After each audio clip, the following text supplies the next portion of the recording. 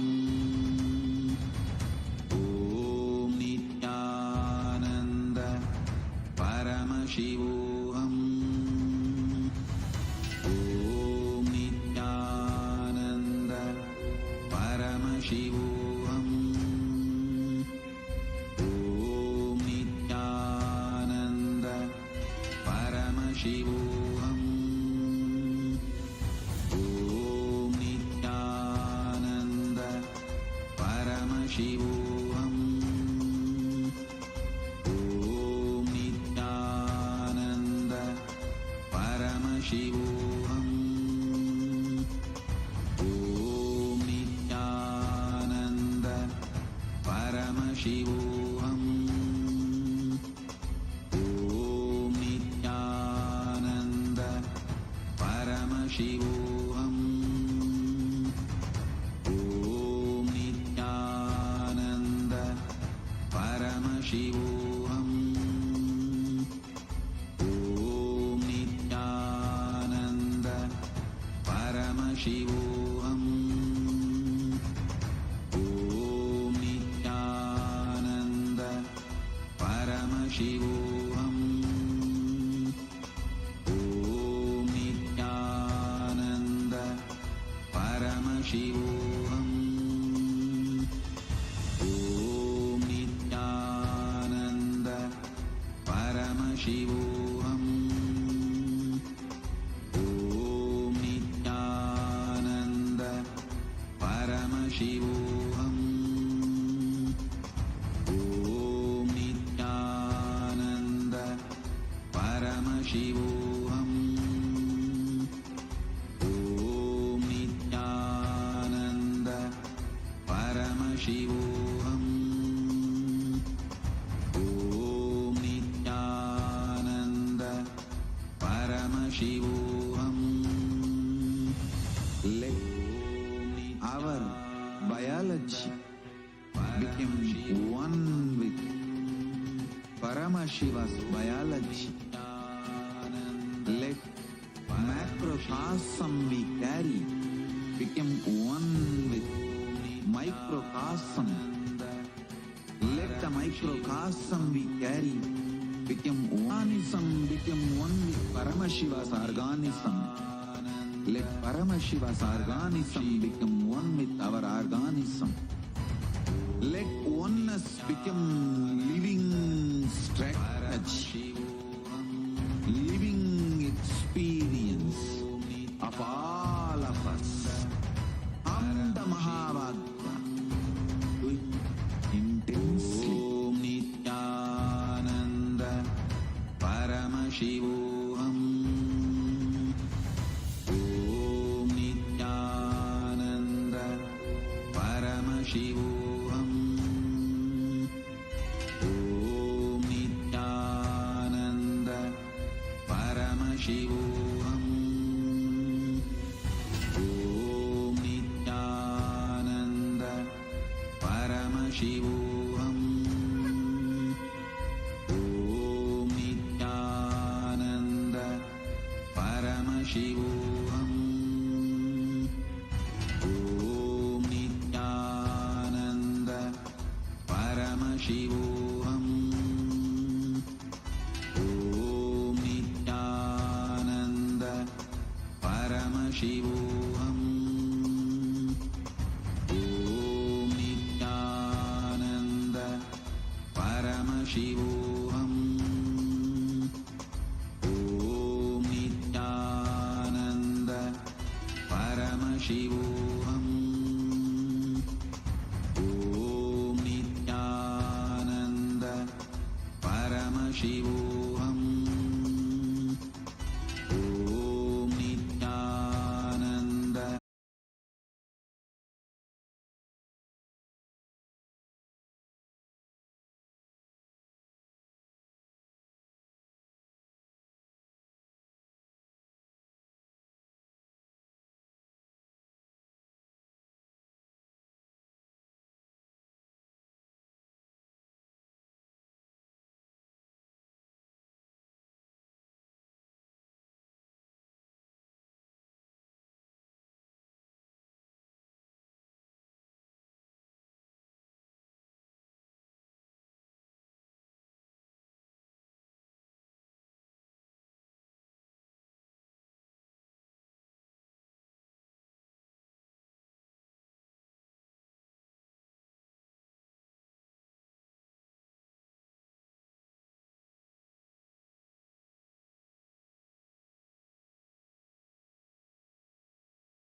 Namami.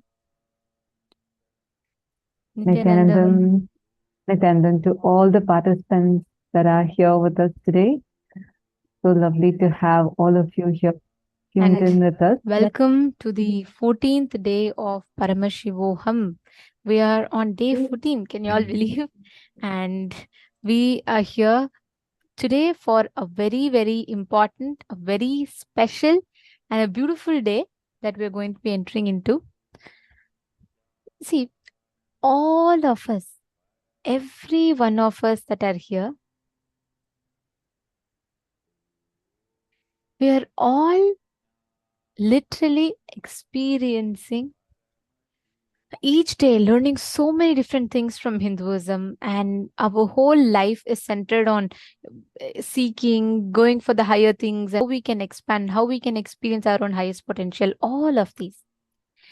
The one thing that travels with us throughout this journey, throughout your ups and downs, one of the main resources for you to achieve your goal, for you to manifest your reality, something that accompanies you is your body.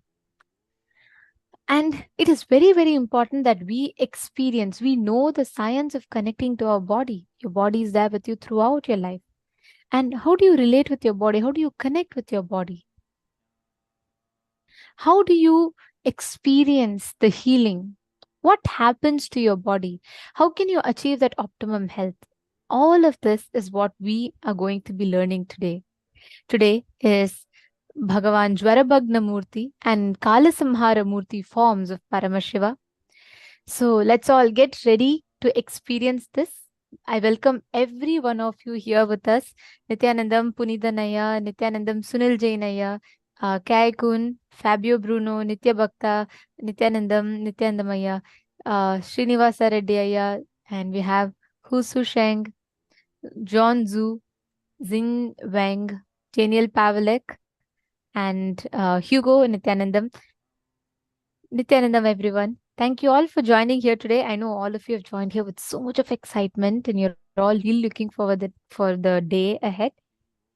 Especially given that we are going to be having the Healers Initiation today, and we are going to be learning the secrets of anti-aging, learning about how you can consciously sculpt your body, consciously design your body. Every single thing that we're going to be learning, these are all time-tested science, meaning you can be very sure this works. People have experienced it. We have tons of people who are manifesting this currently. Like it's just something so powerful. And you're going to get to learn all of these. And these are going to come along with Shastra Pramana, like scriptural references. So I'm so delighted to have all of you here right now. And so I see some messages saying we cannot hear you. Ma Hedi Shlak, are you able to hear me now? Is the audio fine for you? Okay, I think it was earlier. Huh? Okay. So I'm so excited for today because today you're going to attend to one of the most important components of your life, which is your health. You want to experience anything in your life, first and foremost, you need to have your health. Reclaiming your health is too important in today's busy schedules. Like you run for your work, you run for your building your career, do different things. The, one of the most unattended parts, especially given the kind of foods that we eat, even the things that you think as the most healthiest is not really available in the healthy form for us to consume. Even the vegetables or fruits, even they come with a load of chemicals, pesticides. So the way right now our body, the kind of things it's getting exposed to, be it the pollution in the air, pollution in the water, or even pollution in your food, it's all directly affecting your health, which in turn affects the way you're going to experience your life. Imagine you become all wealthy. what is the use of it? Would you be able to experience if you don't have good health? Would you be able to enjoy your life? No. So having your health is too important. And today we are going to attend to multiple layers of our health. What does that mean? Our health does not start just with our body. It is not just our body alone that constitutes our health. It is our body, our mind, and our consciousness. And in every dimension of your life, you feeling fulfilled, overflowing. The very definition that Swamiji gives for health is very profound, which transforms your relationship with your body, your mind, and your very consciousness. And that's why I'm even more delighted to enter into today's sessions, because Swamiji is going to be addressing all of these different components of us through which we are going to experience life and reality. So let's all enter into today's day. Can I hear from all of you? How excited and delighted are you all? And what are you looking for from today's program? What are you looking forward to in today's program? We are eager to hear from each and every one of you. What is it that you're looking forward to in today's program? I know each day sitting here receiving these extraordinary initiations it's like the most profound and the most amazing thing that can happen, because we are literally receiving these powerful initiations. Through these initiations, we are experiencing these powerful cognitions and breakthroughs. So when we receive these initiations, they work on our very being level, meaning Swamiji awakens our inherent ability to manifest the ultimate health, manifest the ultimate bliss, manifest that ultimate optimum space of completion with our body. So that is what each of us are manifesting every day. And to every one of you that are sitting here with us today, get ready for a wonderful day ahead, where you are going to be learning about all of these wonderful sciences and how you can apply them in your daily life. The first session that we are going to be beginning with is a session on Swarupa Samādhi, where Swamiji is going to be teaching us what Swarupa Samādhi is and how can one experience this Swarupa Samādhi. What does it constitute of? And why is it important? Swarupa Samādhi, literally where you are manifesting oneness with the form of Paramashivam. It's very powerful. Let's now listen to the revelation directly from Swamiji.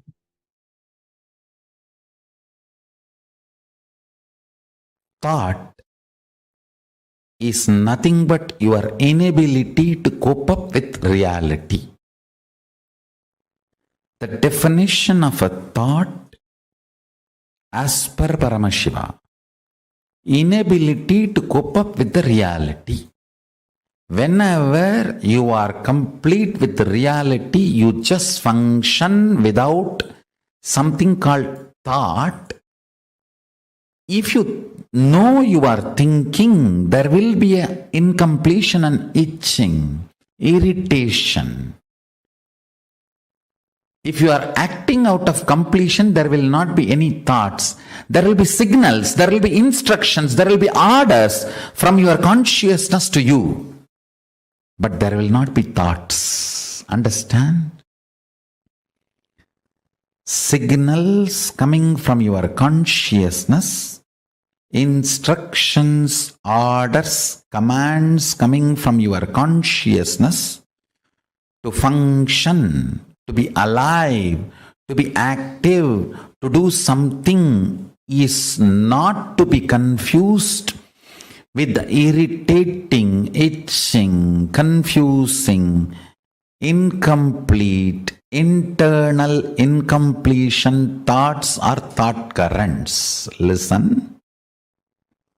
Thoughts are not needed for the consciousness to own, possess your intra-organ, internal organ, and your body and move your life. You need to know, you confuse between your thoughts and the instructions of your superconsciousness to your consciousness, to your consciousness, to your intra-organs, from your intra-organs to your internal organs, from internal organs to your body. Don't confuse that and this. Listen carefully. Paramashiva moves this whole universe without thoughts, being in the state of Paramashanta Swarupa. That shows thoughts are not needed to run your existence as Paramashiva manifested it. Thoughts are your feeling something is missing, inadequate, not enough, incomplete. That insecurity, suffocation, incompletion, that generates something cranky, worms going in your brain.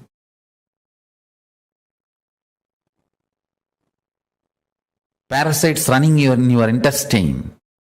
That crankiness, the thoughts and thought currents generated by that crankiness is not needed to run your life. This is the most powerful, important cognition you need to cognize. Understand, Hinduism fundamentally does not believe in belief system or faith system. It very clearly explains the methodology of powerful cognition-based functioning system. I am not going to tell you, believe, you don't need thoughts to run your life. No. I am going to say, Shravana, listen, Manana, internalize, Nididhyasana, start living this powerful cognition. So the powerful cognition I am giving you now, Paramashiva, running the whole universe, much, much, much more than what we are running in our life. He is running it from the space of Paramashanta Swarupa, without any thought currents, out of pure intelligence. When he can run, you can run. Decide. You will be in the space and state of Paramashiva, Paramashanta Swarupa, and live your life. You will see thoughts and thought currents become redundant. They just fall off from you. Like a old skin getting peeled off and falling. The old hair falling. Old nail falling. Just like old things fall off from you, the ideology you need thoughts and thought currents to run your life will fall off from you. Meditate on this powerful cognition. Internalize it. Internalize it. Manifest it. Do Shravana Manana Nididhyasana of Paramashanta Swarupa. Paramashiva, who is so big, he does not need thoughts even to run this whole universe. Even to run this whole universe, he does not need thoughts. Why do you need thoughts to run your life? Too small. Decide to be in his space by listening, internalizing and manifesting this powerful cognition in your inner space. Live and experience thoughtless space. There is a space below your heart center, above the navel center, Anandagandha chakra, where all the 21 chakras above 7, middle 7, below 7, all the 21 chakras merge in. In that Anandagandha space, remember you are Paramashiva. What you feel as Paramashiva, what you feel as I and Paramashiva is one and the same. With that decision to cognize Paramashivoham, Paramashanta Swarupa, Paramashivoham, he will manifest more and make you cognize you don't need thoughts and thought currents to run your life. Without thoughts and thought currents, just by directly manifesting his intuition and Paramashanta Swarupa, you become more and more efficient, more and more energetic, more and more alive, more and more spiritual, more and more strong, more and more enlightened. Your breathing and his breathing is one and the same. Please understand, this is the real good news he wants to tell you. If you are breathing, he is breathing inside you. Your breathing touches his breathing and comes back. Every time when you are inhaling, goes in and turns to come out, it touches his breathing and then comes out. So where your inhaling breath takes a turn as exhaling breath, that is where he is residing, he is available to you. His breathing and your breathing connects, only then takes a turn. That space is Paramashanta Swarupa.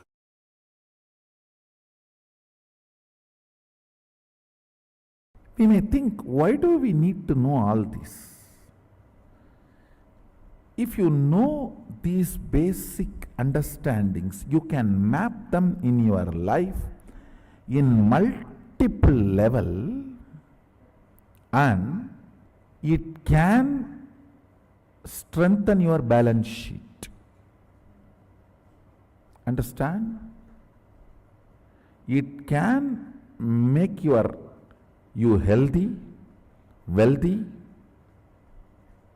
happy, blissful, because many of these understandings awakens those dimensions of your brain. Already, if you are feeling too much is happening in your brain, raise your hand. Good. Those electrical signals, understand? When the owner is introducing his home and you are sitting in front of him, his neurons, brain neuron activity mirrors in your brain.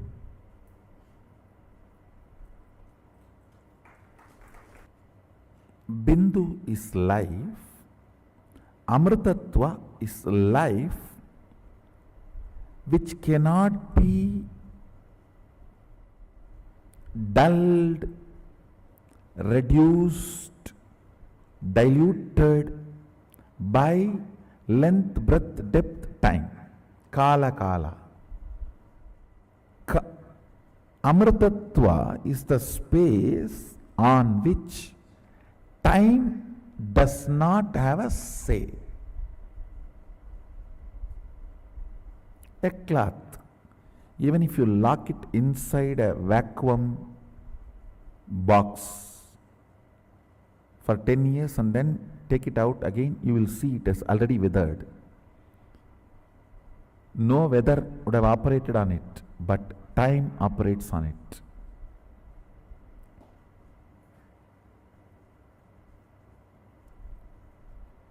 If you do not allow the time to operate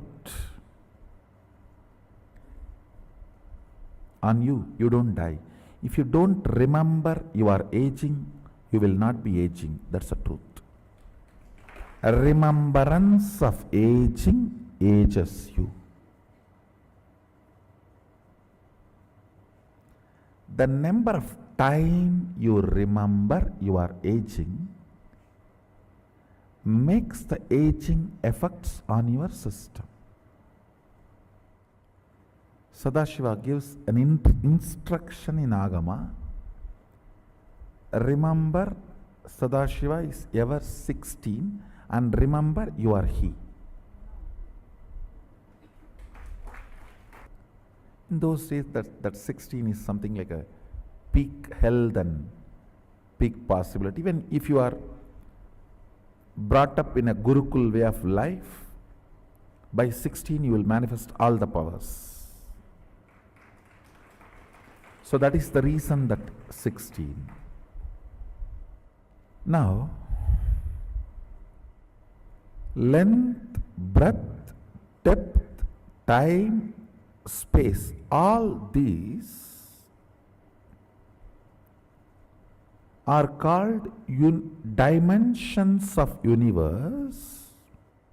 The Shabda, which is byproduct of depth, Nada and Bindu, which is byproduct of time, Nada Bindu Amritatva, it's called Amrita Kala.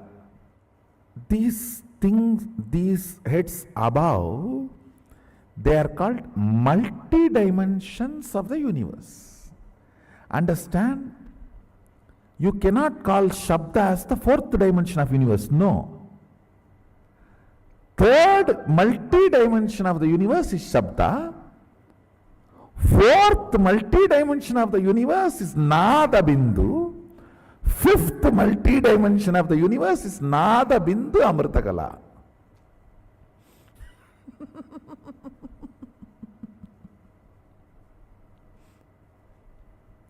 How many of you are understanding the statement? First dimension is first dimension. Second dimension is second dimension. Third dimension is not third dimension. Third multi-dimension. Because with the third, the new dimension of Shabda is introduced.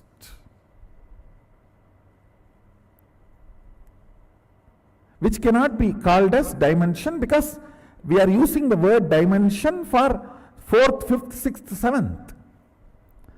Third multi-dimension is, see, for example, the third multi-dimension depth has length, breadth, time and depth all together. Sorry, not time.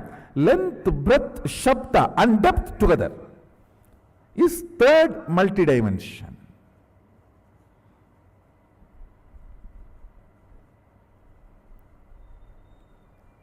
You should know why our masters describe gods with multiple heads.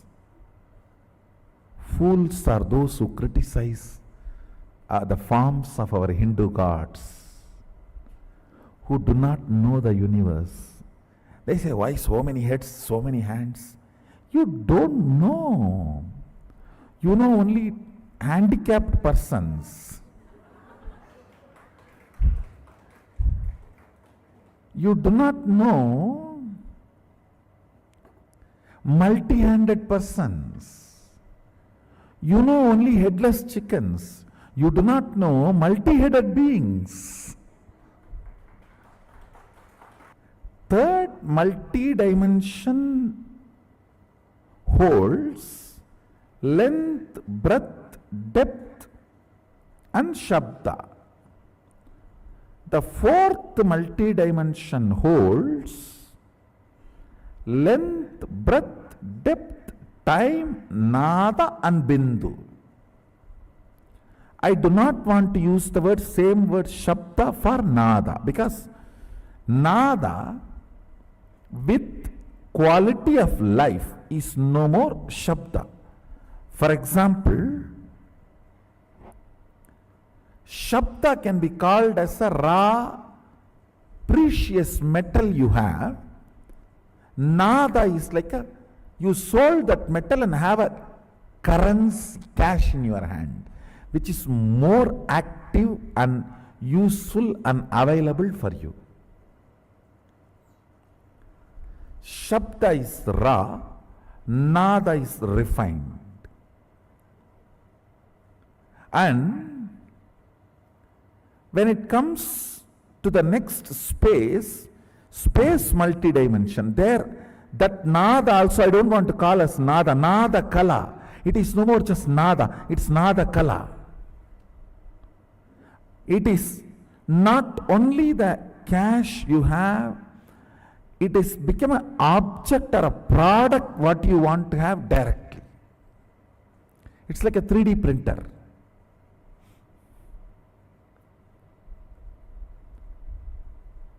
Out of Nada Kala, you can just directly do 3D printing of anything you want. Above the Nada Kala is Bindu Kala. Above the Bindu Kala is Amrita Kala.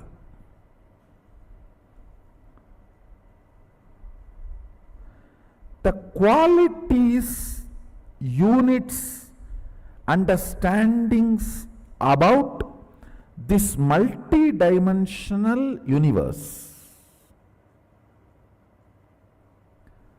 as two important use. One, please understand, all of you are now going to meditate. What meditate? Going to remember your original Svabhava Swarupa of Mahasadashiva. I am not just introducing me, I am introducing you to you.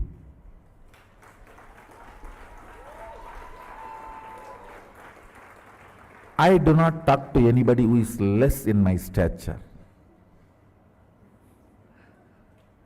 Understand? This science is called Rajavidya, means a king does not talk to somebody who is less than his stature. This Vidya cannot be taught to somebody who is less than my stature. If I am teaching you, understand, you are same of me. The moment you decide to learn, you are same of me. I have a Shastra Pramana where Mahadeva Mahasadashiva says, eternal age of 16 years. That's a beautiful word he is telling. He is not saying the 16 which comes after 15 or before 17. He says eternal age of 16. If he says meditate me as 16, you may think before 17 and after 15, that's 16. No. Just pick up the 16 and freeze it into eternity. That is why he is using the word eternal age of 16 years. The quality of the 16 should be absorbed and frozen into eternity. Let me read out the original verse for all of you. Panchasyam dasadur tandam spatigabam trilochanam shantam chandrakala chutam sarpasannada sajjatam mantrasimhasanasinam swedapatmo paristitam kundalaihi karanai haraihi katistutro darabantanaihi keyuraihi kataikaischaiva channa virais samyutam shodasap yutam kantam suprasannam smitananam sulam parasu katkancha vajram vagnim chadakshini abhayam pasamanyancha kantam nagan kusautata Vamahasta katam dhyayet anyatacha nigatyate prasalpaya katvanka shakti stulastu savyata vame damaru sarpaksha malendivara purakaihi. Eternal 16 means the 16 which comes before 15, before 17, after 15 has its innate quality of becoming 17.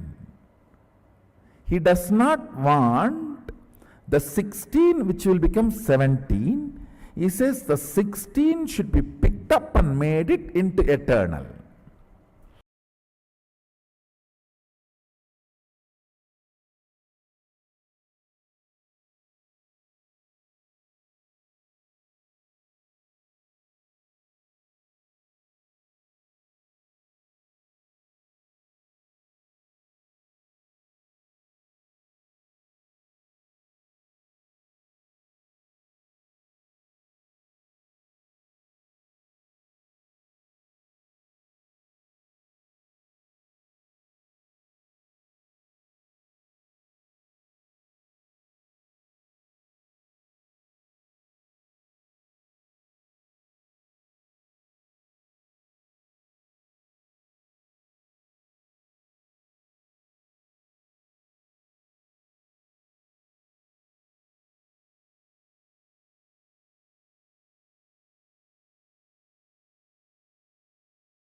Nithyananda.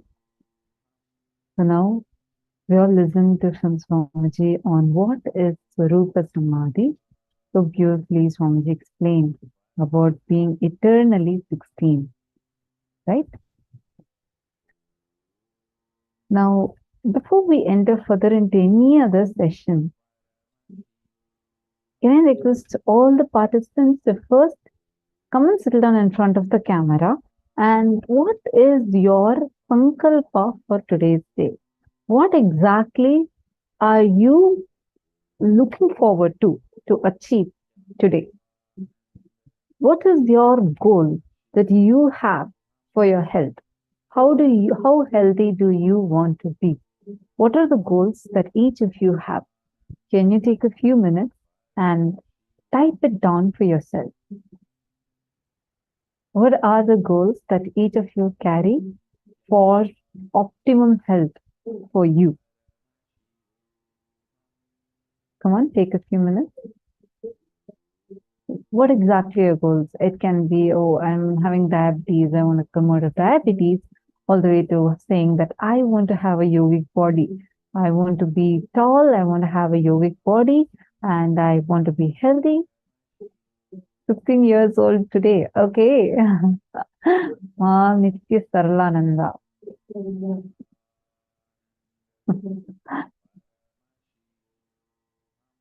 Yes, you're waiting for me, Nithyananda. Come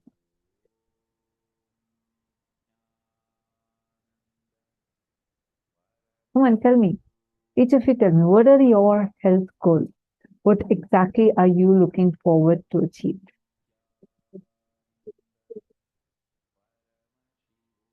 Forever 38. What's this?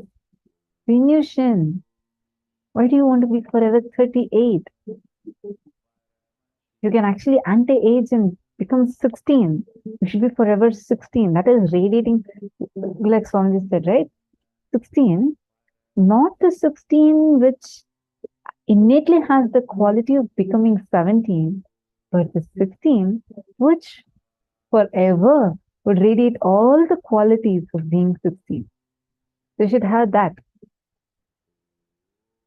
Okay, free from chronic pain and strong yogic body. Forever 16 years old. Okay. See, when we say the word 16, what are the qualities that you think should come along with it?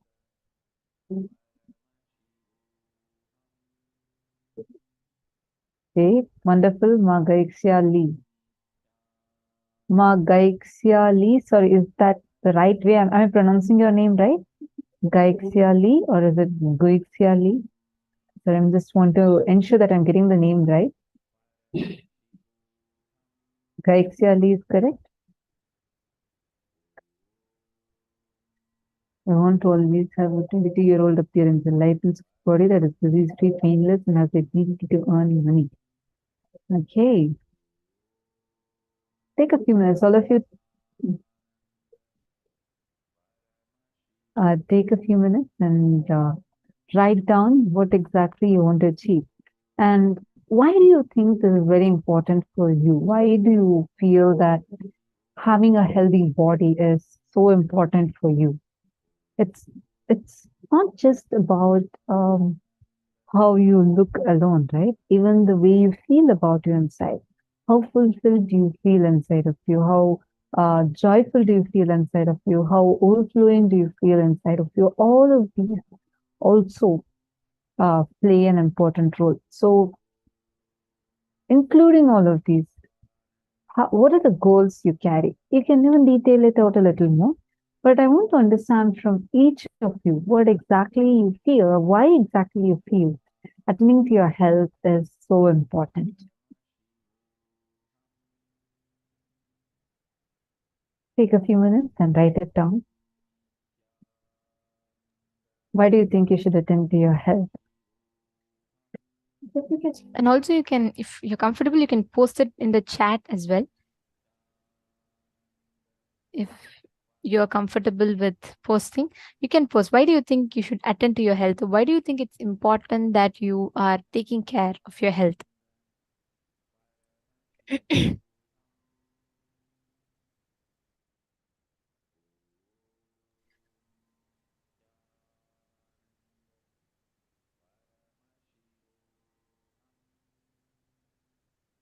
See, you all should know something. When, especially in today's darshan, right, when we are going to be having the initiation to heal, all of our body has like an innate potential to heal ourselves. Each of our bodies have the ability to heal, transform ourselves. That's why when you get a wound, automatically your whole wound heals and it settles. Each of us have this as an innate potential in us. What happens is, in the due course of time, we all tend to forget, we all tend to lose that connect.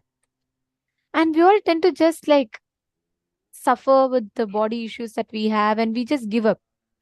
That is why Swamiji, when Swamiji heals us, right, he awakens us to our own highest potential of being able to heal our body, the innate ability of our body to heal itself. And that is why this initiation today is going to be healing you from all the problems, because Swamiji literally awakens your ability to heal yourself. Every one of us that are here for experiencing the awakening of Kundalini, the innate energy in us, which will lead us to heal the energy, heal all the gaps in our system. We're going to be doing a very short, a very, very beautiful and powerful Kriya now. And I request every one of you to get ready. Let's start our day with a very powerful Kriya. The first step, each of you are going to sit straight. You're going to inhale through the left nostril, exhale through the right, then inhale through the right nostril and exhale through the left. It's a simple Anuloma Viloma.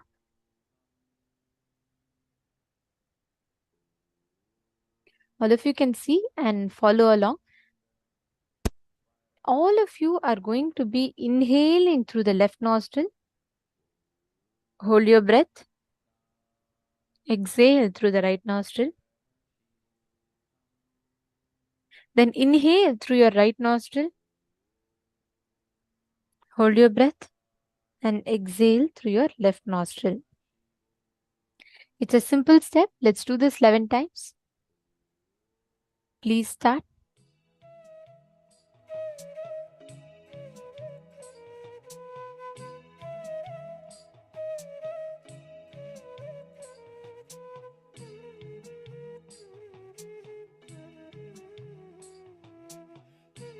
You all can take a few minutes and start the Kriya.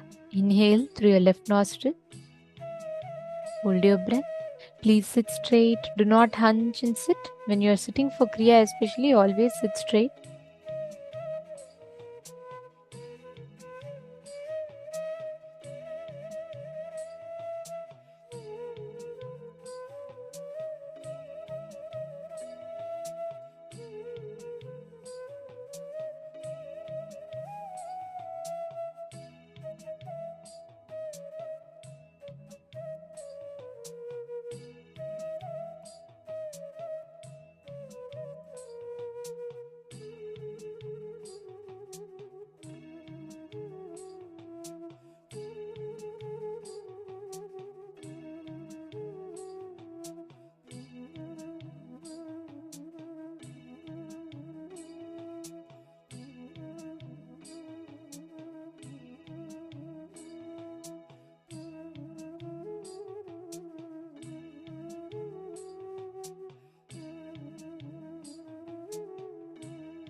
we're going to be entering into the second step of the process. The second step of the process is Bhastrika. Means you pull your lower abdomen in and up and you will exhale. So you're going to be forcefully breathing out. You will be exhaling forcefully. Do this 21 times. Just all you need to focus. You can put your hands on your stomach and breathe in. Inhale and you're going to exhale. So automatically just focus on exhaling, nothing else. Automatically the rest of the process will follow.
Now, in the next step, inhale as slowly as possible.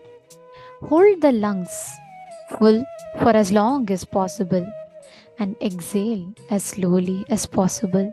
Hold the lungs empty for as long as possible. This is one cycle. We request you to do this one cycle for 21 times.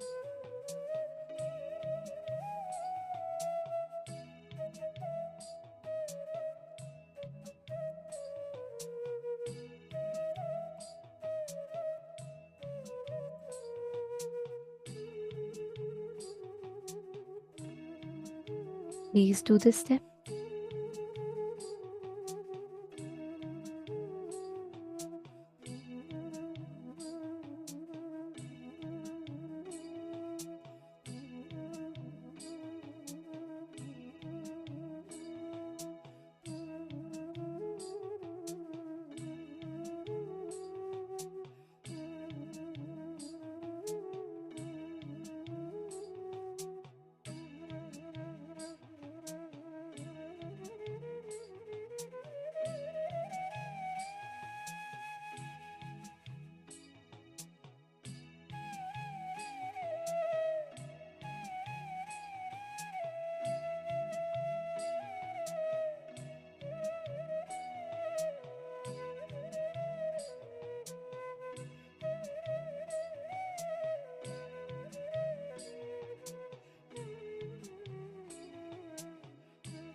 Now, you need to lock your hands and the senses, thumbs on ears, index and middle finger on the eyes, ring finger on the nostrils, little finger on the lips. We're now going to show to you how to have this.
Just hum.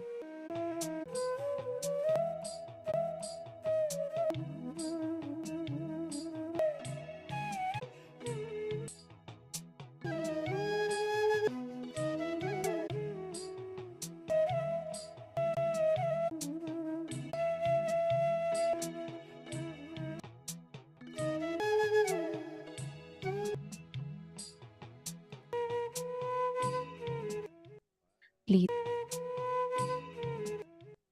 Please relax. Settle your whole energy and experience in your system. This is a on your very inner space, completely healing you. Okay. Now, we're all going to be entering into the power of body scanning.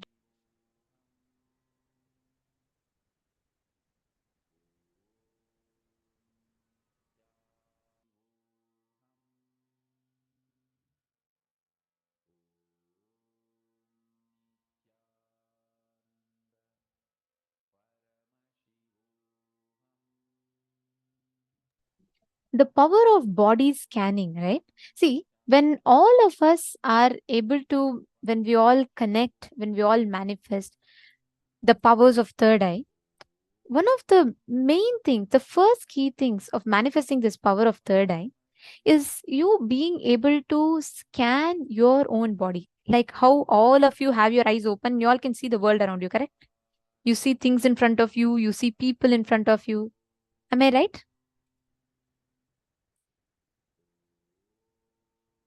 Now, with this power, with your eyes closed, you can see the exact same thing that you can see with your eyes opened. Third eye is not just seeing what you can see with your eyes open, with your eyes closed. It is penetrating even beyond than what you can see with your eyes open, with your eyes closed. That is why you can manifest this power is precisely what you will be able to scan 3D live, means you will be able to exactly see if there's a stone, if there is a if there's some body issue, there's some problem with your stomach, if there's some problem with your heart, you will be able to see exactly the same thing with your eyes closed in precise details, without any CT scan, without any x-rays, without any of this. Getting it? That is the power that all of us are going to be manifesting today. That is the power of body scanning. Actually, you all should know there are tons of researches, tons of things that has established how precisely our ancestors were aware of this science. I'll show you all one example. This pictures that you're all seeing here is the photos from the Tiruperandurai temple in Tamil Nadu. You all can see thousands of years before any kind of CT scan, any kind of X-ray or any modern equipments being available, this temple dates back to at least 500 or at least 6 centuries ago. Understand, this temple precisely describes the process of how a child is born, the formation of fetus, how the fetus evolves into a baby, and how the baby is born, how the sperm enters into the egg. The whole process precisely is carved on the walls of this temple. They didn't have any kind of modern equipments. They didn't have some machines to scan. They didn't have any of this. How did they do it? They had the power of third eye. They could see precisely what is happening in another being. They could precisely see what is happening, and they were able to scan the details. They were able to tell all the details clearly to us. You all can see here in the picture.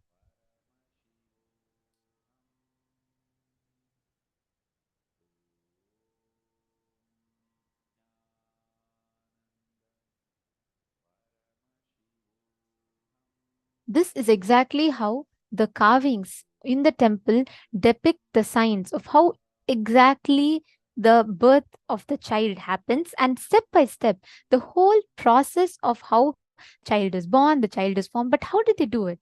They did not have any of these modern equipments that are available. this shows how advanced we were. This is just one example. Actually, I can give you tons of examples: field of dentistry, fields of architecture, fields of being able to, whether it is incubation, all of these, we were so advanced, much advanced than the modern science. Now, this is the exact power that we are going to be manifesting today.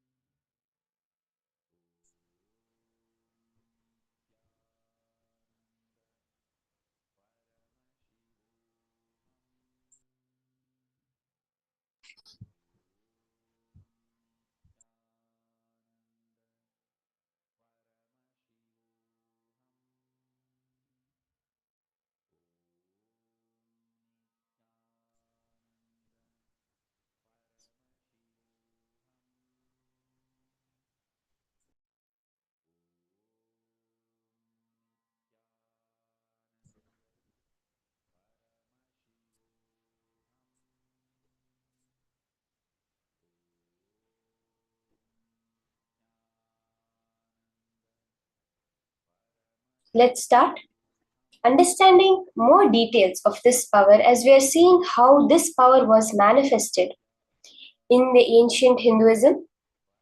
We'll see the Shastra Pramana, where Paramashiva himself has revealed about this science of body scanning.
Now, we request all the participants, every one of you,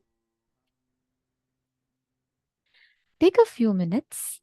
We're all going to be understanding the exact science of body scanning. Okay. So, what we're going to be doing,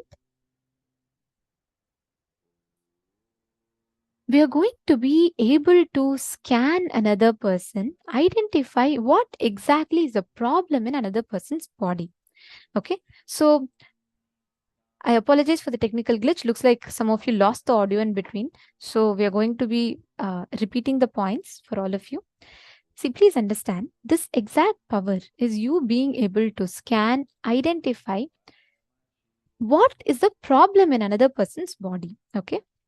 There's a very clear Shastra Pramana where Paramashiva gives his exact technique. He tells, Swadehe jagato vapir sukshma sukshma tarani cha tattvani yani nilayam dhyadvante vyajyate para. In this verse, Paramashiva actually describes clearly how by you cognizing yourself as consciousness, which is not bound to any form, you will be able to see the subtlest details of everything, the nuances of everything, and established in that Paramashivatva, you will be able to see, identify, and analyze all of that. Anything in front of you to the very root of it. Now, let's do a very quick power manifestation. What you're going to be doing is, I request every one of you here to connect with people amongst yourselves, those you see around here. Connect with people here in the Zoom, and you're all going to be manifesting this power of body scanning. What you're going to be doing is, you're going to be identifying what is the exact issue that a person has. Just close your eyes, scan. You will be able to start seeing precisely. Swamiji will show it to you in words and just highlights. You will start seeing what exactly is the problem that another person has in his or her body. Are all of you understanding? Okay. Now, I have temporarily disabled the ability for all of you to see each other. So, you all can connect with each other in the Zoom. Just see the other person in the Zoom and you all can manifest this with them. Okay. Ask them, request their consent. Like, for example, Ma Chingho can connect with Ma Sally Chen. Ma Ning can connect with Ma Naresha. Each of you can connect with another partner amongst yourself. Request the consent of the partner. And scan, identify the problem that they have. You will be able to clearly see. Sometimes you'll see it as red highlights in certain parts. Ask them, do you have some problem here? This is what I'm seeing through the third eye. For this, you're all only going to do it with people amongst yourself here. Let us all start the manifestation. Come on, please connect. Connect with your partners.